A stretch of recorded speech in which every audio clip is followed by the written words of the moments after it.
എല്ലാവർക്കും ഒരിക്കൽ കൂടി എക്സ്ക്ലൂസീവ് ഫോർ എക്സാംസിൻ്റെ പുതിയ വീഡിയോയിലേക്ക് സ്വാഗതം. ഇപ്പോൾ നമ്മൾ ചെയ്തുകൊണ്ടിരിക്കുന്നത് LP അസിസ്റ്റൻറ്റ് എക്സാം ഓറിയൻറ്റേഷനാണ്. ഇതുവരെ വീഡിയോസ് ഒന്നും കാണാത്തവരുണ്ടെങ്കിൽ തീർച്ചയായിട്ടും ഐ ബട്ടണിലും അതുപോലെ തന്നെ ഡിസ്ക്രിപ്ഷൻ ബോക്സിലും കൊടുത്തിരിക്കുന്ന വീഡിയോസിൻ്റെ ലിങ്ക് കാണേണ്ടതാണ്. ഈ വീഡിയോ ഇഷ്ടമാവുകയാണെങ്കിൽ തീർച്ചയായിട്ടും ലൈക്ക് ചെയ്യുക, ഫ്രണ്ട് സർക്കിളിലേക്ക് ഷെയർ ചെയ്യുക, അതുപോലെ തന്നെ സബ്സ്ക്രൈബ് ചെയ്ത് സപ്പോർട്ട് ചെയ്യുക. എന്നാൽ നമ്മൾ ഇന്നത്തെ വീഡിയോയിലേക്ക് കടന്നാലോ? യെസ്, ഇന്ന് നമ്മൾ നോക്കുന്നത് ടുഡേയ്സ് ഇൻഗ്രീഡിയൻ്റ് ആയിട്ട് വരുന്നത് കറണ്ട് അഫയേഴ്സ് ആണ്. സമകാലീനം 50 ക്വസ്റ്റ്യൻസ് നമ്മൾ ഡിസ്കസ് ചെയ്യുന്നുണ്ട്. അപ്പോൾ നമ്മുടെ ഫസ്റ്റ് ക്വസ്റ്റ്യൻ എന്തായിരിക്കും ഉണ്ടാവുക? നീരജ് ജോഷ് ബേബി ഉത്തരം വരുന്ന ക്വസ്റ്റ്യൻ എന്താണെന്നാണ് ചോദ്യം. ഊന്നുവടികളുടെ സഹായത്താൽ ആഫ്രിക്കയിലെ കിളിമാഞ്ചാരോ പർവ്വതത്തിൻ്റെ നെറുകയിലെത്തിയ മലയാളിയാണ് നീരജ് ജോഷ് ബേബി. ഇപ്പോൾ പർവ്വതത്തിൻ്റെ പേര് ഓർത്ത് വയ്ക്കുക, കിളിമാഞ്ചാരോ. ഊന്നുവടികളുടെ സഹായത്താൽ ആഫ്രിക്കയിലെ കിളിമാഞ്ചാരോ പർവ്വതത്തിൻ്റെ നെറുകയിലെത്തിയ മലയാളി നീരജ് ജോഷ് ബേബി. 55 എന്തായിരിക്കും ചോദ്യം ഉണ്ടാവുക? എത്രാമത് ജ്ഞാനപീഠ പുരസ്കാരമാണ് അക്കിത്തം അച്യുതൻ നമ്പൂതിരിക്ക് ലഭിച്ചത്? 55ാമതാണ്. 2019 ജ്ഞാനപീഠ അവാർഡ് കിട്ടിയത്. വെളിച്ചം ദുഃഖമാനുണ്ണി തമസലോ സുഖപ്രദം എന്നൊക്കെ പറഞ്ഞ എഴുതിയ മഹാനായ കവിയാണ് അക്കിത്തം അച്യുതൻ നമ്പൂതിരി. കിഫ്ബിയുടെ ഇപ്പോഴത്തെ ചീഫ് എക്സിക്യൂട്ടീവ് ഓഫീസർ അഥവാ CEO അതാണ് ഡോക്ടർ KM എബ്രഹാം. കിഫ്ബിയുടെ ഫുൾ ഫോം അറിയില്ലേ?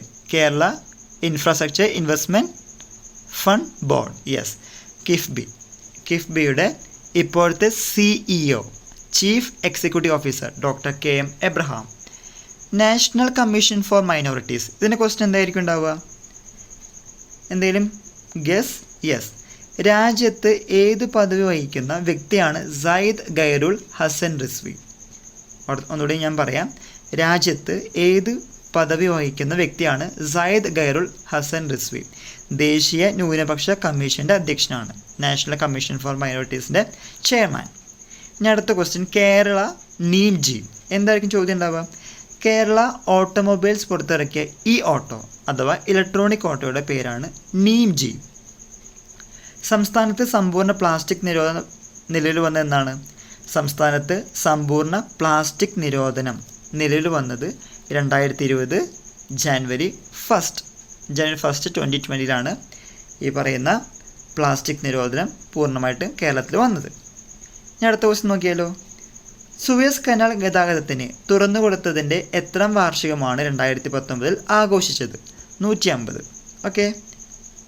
ഇനി അടുത്ത ക്വസ്റ്റ്യൻ, തിരുവനന്തപുരത്തെ മഹാത്മാ അയ്യങ്കാളി ഹാളിൻ്റെ പഴയ പേര് VJT ഹാളാണ്. തിരുവനന്തപുരം ജില്ലയിലെ മഹാത്മാ അയ്യങ്കാളി ഹാളിൻ്റെ പഴയ പേരാണ് VJT ഹാൾ.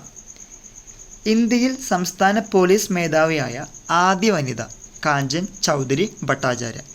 കാഞ്ചൻ ചൗധരി ഭട്ടാചാര്യ എന്തിൻ്റെ ക്വസ്റ്റ്യൻ ആയിരിക്കും? ഇന്ത്യയിൽ സംസ്ഥാന പോലീസ് മേധാവിയായ ആദ്യ വനിത. 2019 67ാം നെഹ്റു ട്രോഫി ജലോത്സവത്തിൽ ചാമ്പ്യൻഷിപ്പ് നേടിയ ടീമാണ് നടുഭാഗം ചുണ്ടൻ അഥവാ പള്ളാതുരുത്തി ബോട്ട് ക്ലബ്. ഓർത്ത് വയ്ക്കുക, പള്ളാതുരുത്തി ബോട്ട് ക്ലബ്. എന്തായിരിക്കും ചോദ്യം ഉണ്ടാവുക? 2019 67ാം നെഹ്റു ട്രോഫി ജലോത്സവത്തിൽ ചാമ്പ്യൻഷിപ്പ് നേടിയ ടീമാണ്. ഇനി അടുത്തത് മംഗല്യ എന്തായിരിക്കും? പുനർവിവാഹിതരാകുന്ന സ്ത്രീകൾക്ക് 25,000 രൂപ സഹായധനം നൽകുന്ന സാമൂഹിക നീതി വകുപ്പിൻ്റെ പദ്ധതിയാണ് മംഗല്യ. കേരളത്തിൻ്റെ എത്രാമത് ഗവർണർ ആണ് മുഹമ്മദ് ആരിഫ് ഖാൻ? 22ാമത്. 22nd ഗവർണറാണ് മുഹമ്മദ് ആരിഫ് ഖാൻ. മുൻ പ്രധാനമന്ത്രി ഡോക്ടർ മൻമോഹൻ സിംഗ് ഏത് സംസ്ഥാനത്ത് നിന്നാണ് രാജ്യസഭാംഗമായി തിരഞ്ഞെടുക്കപ്പെട്ടത്? എവിടെ നിന്നാണ്? രാജസ്ഥാൻ. ഏത് മഴക്കാടുകളിലെ കാട്ടുതീയാണ് അന്താരാഷ്ട്ര തലത്തിൽ ശ്രദ്ധ നേടിയത്? ആമസോൺ. കപിൽ ദേവ് എന്താണ് ചോദ്യം ഉണ്ടാവുക? 83 എന്ന ഹിന്ദി ചലച്ചിത്രം ബോളിവുഡ് ഫിലിം ഏത് ക്രിക്കറ്റ് താരത്തിൻ്റെ ജീവിത കഥയാണ് പ്രതിപാദിക്കുന്നത്? ഇപ്പോൾ കപിൽ ദേവിന് ബയോപിക്കും ഇറങ്ങിയിട്ടുണ്ട്. ആ ചിത്രത്തിൻ്റെ പേരാണ് 83. ഓക്കെ. നാസയുടെ പഞ്ച് മിഷനിലേക്ക് തിരഞ്ഞെടുക്കപ്പെട്ട ഇന്ത്യൻ ശാസ്ത്രജ്ഞനാണ് ദീപാങ്കർ ബാനർജി. ആരാണ്? ദീപാങ്കർ ബാനർജി. നാസയുടെ ഫുൾ ഫോം അറിയാലോ? National aeronautics and space administration. നാസയുടെ പഞ്ച് മിഷനിലേക്ക് തിരഞ്ഞെടുക്കപ്പെട്ട ഇന്ത്യൻ ശാസ്ത്രജ്ഞൻ ദീപാങ്കർ ബാനർജി. സുപ്രീം കോടതിയിലെ ജഡ്ജിമാരുടെ ഇപ്പോഴത്തെ അംഗസംഖ്യ എത്രയാണ്? 34. ചീഫ് ജസ്റ്റിസ് ഉൾപ്പെടെയാണ് 34 എന്ന് പറയുന്നത്. 2020 ഫെബ്രുവരിയിൽ 80 വയസ്സ് തികഞ്ഞ 2 കാർട്ടൂൺ കഥാപാത്രങ്ങളാണ് ടോം ആൻഡ് ജെറി. നമുക്ക് ഏറ്റവും ഇഷ്ടപ്പെട്ട കഥാപാത്രമാണ്, കാർട്ടൂൺ അല്ലെങ്കിൽ കോമിക്സ് ക്യാരക്ടേഴ്സാണ് ടോം ആൻഡ് ജെറി. അപ്പോൾ അതിൻ്റെ ക്വസ്റ്റ്യൻ ഓർത്ത് വയ്ക്കുക. നമുക്ക് നോക്കിയാൽ അടുത്തത്, യെസ്, ഫെർഡിനാൻഡ് മെഗലൻ്റെ സമുദ്രയാത്രയ്ക്ക് 2019 സെപ്റ്റംബർ 20 എത്ര വർഷം തികഞ്ഞു? 500 വർഷം തികഞ്ഞത്. ലോക പ്രശസ്ത പരിസ്ഥിതി പ്രവർത്തകയായ ഗ്രേറ്റ ത്യൂൻബ ഏത് രാജ്യക്കാരിയാണ്? സ്വീഡൻ. വളരെയധികം വാർത്തകളിലൊക്കെ ഇടം നേടിയ ഒരു കുട്ടി പ്രവർത്തകയാണ് ഗ്രേറ്റ ത്യൂൻബെ. 2020 ഓസ്കർ അവാർഡിനുള്ള ഇന്ത്യയുടെ ഔദ്യോഗിക എൻട്രിയായി തിരഞ്ഞെടുക്കപ്പെട്ട സിനിമയാണ് ഗള്ളി ബോയ്. ഇതാണ് ഗള്ളി ബോയ്. 43ാമത് വൈലർ അവാർഡ് ലഭിച്ച കൃതിയായ നിരീശ്വരൻ രചിച്ചത് VJ ജെയിംസ് ആണ്. അപ്പോൾ നമ്മളിങ്ങനെ അവാർഡുകൾ പഠിക്കുമ്പോൾ Vayalar award, Vallathol award, Ezhuthachan award, ഓടക്കുഴൽ അവാർഡ്, ഇങ്ങനെ അവാർഡുകൾ പഠിക്കുമ്പോൾ 2017, 2018, 2019 തുടങ്ങിയ വർഷങ്ങളിലൊക്കെ ആരാണ് അല്ലെങ്കിൽ ആർക്കാണ് കിട്ടിയിരിക്കുന്നത്, അതുപോലെ തന്നെ ഏത് കൃതിക്കാണ് കിട്ടിയിരിക്കുന്നത്, ഈ പറയുന്ന കാര്യങ്ങളും പഠിച്ചു വയ്ക്കുന്നത് നല്ലതാണ്. നമ്മുടെ ഇപ്പോഴത്തെ ക്വസ്റ്റ്യൻ പറയുകയാണെങ്കിൽ 43ാമത് വയലാർ അവാർഡ് ലഭിച്ച കൃതിയായ നിരീശ്വരൻ രചിച്ചത് VJ ജെയിംസ് ആണ്. ചൊവ്വയ്ക്കും വ്യാഴത്തിനുമിടയിലുള്ള ഭ്രമണപഥത്തിൽ സ്ഥിതി ചെയ്യുന്ന കുള്ളൻ ഗ്രഹത്തിന് ഏത് ഇന്ത്യൻ സംഗീതജ്ഞൻ്റെ പേരാണ് നൽകിയിട്ടുള്ളത്? പണ്ഡിറ്റ് ജസ്രാജ്. ഓർത്ത് വയ്ക്കുക, പണ്ഡിറ്റ് ജസ്രാജ്. ഗൂഗിളിൻ്റെ മാതൃക കമ്പനിയായ ആൽഫബറ്റിൻ്റെ CEO, ചീഫ് എക്സിക്യൂട്ടീവ് ഓഫീസറായി നിയമിക്കപ്പെട്ട ഇന്ത്യൻ വംശജൻ സുന്ദർ പിച്ചയാണ്. മൈക്രോസോഫ്റ്റിൽ ആരായിരിക്കും ഉണ്ടാവുക? മൈക്രോസോഫ്റ്റിൽ ആരാണ് വരിക? എനിക്ക് സത്യനാഥല്ല. ഓക്കെ, ഗൂഗിളിൽ സുന്ദർ പിച്ചയാണെങ്കിൽ മൈക്രോസോഫ്റ്റിൽ സത്യനാഥല്ലാണ്. ഇവരൊക്കെ CEO ആണ്, കൂടാതെ ഇന്ത്യൻ വംശജരുമാണ്. ഏത് മുൻ പ്രധാനമന്ത്രിയുടെ ജന്മശതാബ്ദിയാണ് 2019 ആഘോഷിച്ചത്? IK ഗുജ്റാൾ. ഓക്കെ. ഇന്ത്യൻ നാവികസേനയിലെ ആദ്യത്തെ വനിതാ പൈലറ്റാണ് ശിവാംഗി സിംഗ്. ലോക്സഭയിലും ഏതാനും സംസ്ഥാന നിയമസഭകളിലും നിലവിലുള്ള ഏത് പ്രത്യേക വിഭാഗത്തിൻ്റെ സംവരണമാണ് കേന്ദ്ര സർക്കാർ നിർത്തലാക്കിയത്? ഏതാണ്? ആംഗ്ലോ ഇന്ത്യൻ വിഭാഗം. ആംഗ്ലോ ഇന്ത്യൻസ് ഓർത്ത് വയ്ക്കുക. 2019 ദേശീയ ഫ്ലോറൻസ് നൈറ്റിംഗൽ നഴ്സസ് പുരസ്കാരം മരണാനന്തരം ലഭിച്ച മലയാളിയാണ് PN ലിനി. ലിനിയെക്കുറിച്ച് എല്ലാവർക്കും അറിയാവുന്ന കാര്യമാണ്. ഇപ്പോൾ നിപ്പ വൈറസ് കൊടുക്കുകയാണെങ്കിൽ PN ലിനി, ദേശീയ ഫ്ലോറൻസ് നൈറ്റിംഗൽ 2019 ഓർത്ത് വയ്ക്കുകയാണെങ്കിൽ ഉത്തരം കിട്ടി, ചോദ്യം മനസ്സിലാവും. ലോകത്തിലെ ഏറ്റവും പ്രായം കുറഞ്ഞ പ്രധാനമന്ത്രിയായ സന്ന മരീൻ ഏത് രാജ്യത്താണ് അധികാരത്തിലുള്ളത്? ഫിൻലാൻഡ്. ഏത് രാജ്യത്താണ്? ഫിൻലാൻഡ്. കായിക താരങ്ങളുടെ ഉത്തേജക പരിശോധന രേഖകളിൽ കൃത്രിമം നടത്തിയതിൻ്റെ പേരിൽ 4 വർഷത്തോളം കായിക മത്സരങ്ങളിൽ നിന്ന് വിലക്കപ്പെട്ട രാജ്യമാണ് റഷ്യ. 2019 വിശ്വസുന്ദരിയായി മിസ് യൂണിവേഴ്സായി തെരഞ്ഞെടുക്കപ്പെട്ട സൊസാബിനി ടുൻസി ഏത് രാജ്യക്കാരിയാണ്? ദക്ഷിണാഫ്രിക്ക. ഓക്കെ, ദക്ഷിണാഫ്രിക്കയാണ് ഉത്തരം. ഇനി അടുത്ത ക്വസ്റ്റ്യൻ വരുന്നത്, ഓങ് സാൻ സൂക്കി മ്യാൻമറിൽ വഹിക്കുന്ന ഔദ്യോഗിക പദവി, ഒഫീഷ്യൽ പദവി ഏതാണ്? സ്റ്റേറ്റ് കൗൺസിലറാണ്. ഓക്കെ. 2019 ലോക സുന്ദരിപ്പട്ടം മിസ് വേൾഡ് നേടിയത് ടോണി ആൻസിങ് ആണ്. ഇപ്പോൾ 2019 വിശ്വസുന്ദരി മിസ് യൂണിവേഴ്സ്, 2019 മിസ് വേൾഡ് ആര് നേടി, ഏത് രാജ്യമാണ്? അതൊക്കെ ഓർത്ത് വയ്ക്കേണ്ടത് നല്ലതാണ്. They say nothing stays the same 2019 Kerala അന്താരാഷ്ട്ര ചലച്ചിത്രമേളയിൽ മികച്ച ചിത്രത്തിനുള്ള സുവർണ ചകോരം നേടിയ ജാപ്പനീസ് ചലച്ചിത്രമാണ് they say nothing stays the same. ഇപ്പോഴത്തെ കേരള ലോകായുക്ത ജസ്റ്റിസ് സിറിയക് ജോസഫാണ് ഇപ്പോഴത്തെ കേരള ലോകായുക്ത. VR കൃഷ്ണയ്യരുടെ ജന്മദിനമായ നവംബർ 15 ഏത് ദിനമായി ആചരിക്കാനാണ് കേരള സർക്കാർ തീരുമാനിച്ചിട്ടുള്ളത്? Probation day. ഏതിനാണ്? Probation day. ഓർമ്മകളുടെ ഭ്രമണപഥം ആരുടെ ആത്മകഥയാണ്? നമ്പി നാരായണൻ. ഈ നമ്പി നാരായണൻ്റെ കഥ ബയോപിക്കായിട്ട് വരുന്നുണ്ട്. നടനായിട്ട് മാധവനാണ്. ബയോപിക്ക് അറിയാവുന്ന കാര്യമാണ്.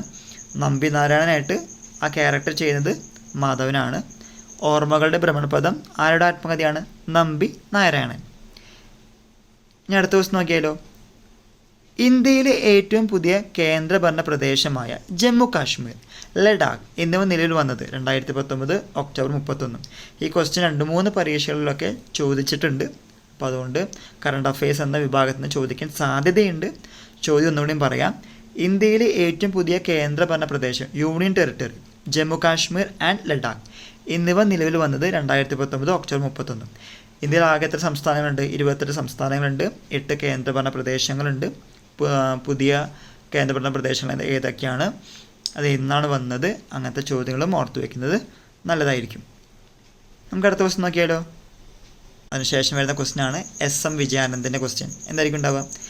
സംസ്ഥാനത്തെ 6ാം ധനകാര്യ കമ്മീഷൻ്റെ അധ്യക്ഷനാണ് SM വിജയാനന്ദ്. സംസ്ഥാനത്തെ 6ാം ധനകാര്യ കമ്മീഷൻ്റെ അധ്യക്ഷനാണ് SM വിജയാനന്ദ്. ഗംഗ നദിയുടെ ശുചീകരണത്തിനുള്ള പദ്ധതിയാണ് നമാമി ഗംഗ. നമാമി ഗംഗ, ഗംഗാ നദിയുടെ ശുചീകരണത്തിനുള്ള പദ്ധതി.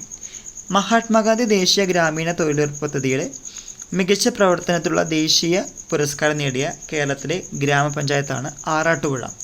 ഏത് ജില്ലയിലാണ്? ആലപ്പുഴ. മഹാത്മാഗാന്ധി ദേശീയ ഗ്രാമീണ തൊഴിലുറപ്പ് പദ്ധതിയിൽ MGNRGS എന്ന് പറയില്ല, അത് തന്നെയാണ്. മികച്ച പ്രവർത്തനത്തിലുള്ള ദേശീയ പുരസ്കാരം നേടിയ കേരളത്തിലെ ഗ്രാമപഞ്ചായത്താണ് ആറാട്ടുപുഴ, ആലപ്പുഴ. അന്താരാഷ്ട്ര നാണയനിധി ഇൻ്റർനാഷണൽ മോണിറ്ററി ഫണ്ട് ഇപ്പോഴത്തെ ചീഫ് എക്കോണമിസ്റ്റായ മലയാളി ഗീത ഗോപിനാഥ്. അടുത്ത ദിവസം നോക്കിയാലോ. ഇംപീച്ച്മെൻറ്റ് നേരിട്ട എത്രാമത്തെ US പ്രസിഡൻ്റാണ് ഡൊണാൾഡ് ട്രംപ്? ഇപ്പോഴത്തെ നമുക്കറിയാം ഡൊണാൾഡ് ട്രംപ് 2ാമത്തെ ഘട്ടത്തിൽ തോൽവി സമ്മതിക്കേണ്ടി വന്നു. ഇപ്പോഴത്തെ പ്രസിഡൻ്റ് ഇലക്റ്റ് ആരാണ്? ജോ ബൈഡൻ ആണ്. ഇപ്പോൾ ചോദ്യം പറയുകയാണെങ്കിൽ ഇംപീച്ച്മെൻറ്റ് നേരിട്ട എത്രാമത്തെ US പ്രസിഡൻ്റാണ് ഡൊണാൾഡ് ട്രംപ്? എത്രാമത്തെയാണ്? 3ാമത്തെയാണ് കേട്ടോ. 2019 കേന്ദ്ര സാഹിത്യ അക്കാദമി അവാർഡുകൾ നേടിയ മലയാളികൾ. ഇപ്പോൾ ഒന്നാമത്തെ കാര്യം പറയാം, വി മധുസൂദനൻ നായർ. വേറെ ആൾ കിട്ടിയിട്ടുണ്ട്, അറിയാമെങ്കിൽ തീർച്ചയായും നിങ്ങൾ കമൻറ്റ് ബോക്സിൽ കമൻറ്റ് ചെയ്യുന്നത്. എന്നിട്ട് നമ്മൾ ഉത്തരം പറയാം കേട്ടോ. ഇന്ത്യയുടെ ആദ്യ chief of defence staff Bipin റാവത്താണ്. ചോദ്യം ഒന്നുകൂടിയും പറയാം. ഇന്ത്യയുടെ ആദ്യ chief of defence staff Bipin Rawat. അടുത്ത ദിവസം നോക്കിയാലോ നമുക്ക്. യെസ്, കേരളം ഉൾപ്പെടെയുള്ള ദക്ഷിണേന്ത്യൻ സംസ്ഥാനങ്ങളിൽ ഏറ്റവും ഒടുവിൽ വലയ സൂര്യഗ്രഹണം ദൃശ്യമായത് 2019 ഡിസംബർ 26. ഒന്നുകൂടിയും പറയാം. കേരളം ഉൾപ്പെടെയുള്ള ദക്ഷിണേന്ത്യൻ സംസ്ഥാനങ്ങളിൽ ഏറ്റവും ഒടുവിൽ വലയ സൂര്യഗ്രഹണം ദൃശ്യമായത് 2019 ഡിസംബർ 26 കേരളത്തിൽ ഏത് നിയമം നടപ്പിലാക്കിയതിൻ്റെ 50ാം വാർഷികമാണ് 2020 ജനുവരി 1 ആഘോഷിച്ചത്? ഭൂപരിഷ്കരണ നിയമം, ലാൻഡ് റിഫോം. നിർഭയ ദിനം ആചരിക്കപ്പെടുന്നത് എന്നാണ്? ഡിസംബർ 29. അപ്പോൾ ഇമ്പോർട്ടൻ്റ് ഡേറ്റ്സ് ആ കാര്യങ്ങൾ ഓർത്ത് വയ്ക്കുക. ഇനി അടുത്ത ലാസ്റ്റത്തെ ഒരു ക്വസ്റ്റ്യൻ ആണ്, ഒരു അബ്രിവേഷൻ ക്വസ്റ്റ്യൻ ആണ്, വളരെയധികം ഇമ്പോർട്ടൻ്റ് ആയ ഒരു ക്വസ്റ്റ്യൻ ആണ്. KRERA ഫുൾ ഫോം അറിയോ? ഫുൾ ഫോം ആദ്യം പറയാം, എന്നിട്ട് ക്വസ്റ്റ്യൻ പറഞ്ഞുതരാം കേട്ടോ. Kerala real estate regulatory authority. സംസ്ഥാനത്തെ റിയൽ എസ്റ്റേറ്റ് മേഖലയുടെ നിയന്ത്രണത്തിനായി നിലവിൽ വന്ന പുതിയ സംവിധാനമാണ് Kerala real estate regulatory authority. അപ്പോൾ നമ്മൾ ഇന്ന് ഡിസ്കസ് ചെയ്തത് സമകാലീനം അഥവാ കറണ്ട് അഫെയർസിലത്തെ 50 ക്വസ്റ്റ്യൻസ് ആണ്. ഇപ്പോൾ കറണ്ട് അഫെയർസും ഈ പറയുന്ന LP അസിസ്റ്റൻ്റ് എക്സാമിന് ചോദിക്കുന്ന ഒരു ഭാഗമാണ്. നിങ്ങൾ കുറേയധികം ക്വസ്റ്റ്യൻസ് പഠിച്ചിട്ടുണ്ട്. ഈ ക്വസ്റ്റ്യൻസ് ഒന്ന് റിവൈസ് ചെയ്യുക, റീവിസിറ്റ് ചെയ്യുക, റീകളക്ട് ചെയ്യുക. അപ്പോൾ ഇന്നത്തെ നമ്മുടെ വീഡിയോ ഇഷ്ടമായെന്ന് വിചാരിക്കുന്നു. ഇഷ്ടമായെങ്കിൽ തീർച്ചയായിട്ടും ലൈക്ക് ചെയ്യുക, ഷെയർ ചെയ്യുക, സബ്സ്ക്രൈബ് ചെയ്യുക. മറ്റൊരു വീഡിയോ കാണുവരെ ബൈ.